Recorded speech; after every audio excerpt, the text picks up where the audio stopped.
বরাতের রাতে একত্রিত হয়ে রাতভর ইবাদত করা ও পরদিন রোজা রাখা কতটুকু শরীয়ত সম্মত?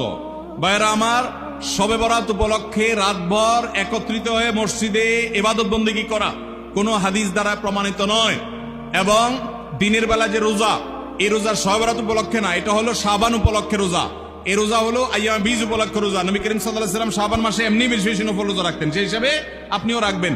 আবার আইয়াম বীজ 13, 14, 15 রোজা রাখতেন, সেই হিসাবে রাখবেন। আপনি আল্লাহর ক্ষমা, এই রাতে আল্লাহ তাআলা বান্দাকে সাধারণ ক্ষমা ঘোষণা করেন, হিংসুক ছাড়া, মুশরিক ছাড়া। এই রাতের এই ফজিলত পাওয়ার জন্য আপনি চেষ্টা করলে সেটা ভালো, আল্লাহর কাছে ক্ষমা লাভের চেষ্টা করবেন, কিন্তু বেদাতি কোনো পন্থায় না। অনেকে বলে যে এত রাকাত নামাজ, অমুকটা অত সূরা এত রাকাতে পড়তে হবে, এগুলা মনগড়া কথাবার্তা, এগুলার কোনো ভিত্তি কোরআন হাদিসে নাই। আবার অনেকে মনে করে হালুয়া রুটি খাইতে হবে, আতশবাজি করতে হবে, আলোকসজ্জা করতে হবে। শবে বরাতকে কেন্দ্র করে যা হয় তার বেশিরভাগই বেদাত এবং ভুয়া, মনগড়া ভিত্তি।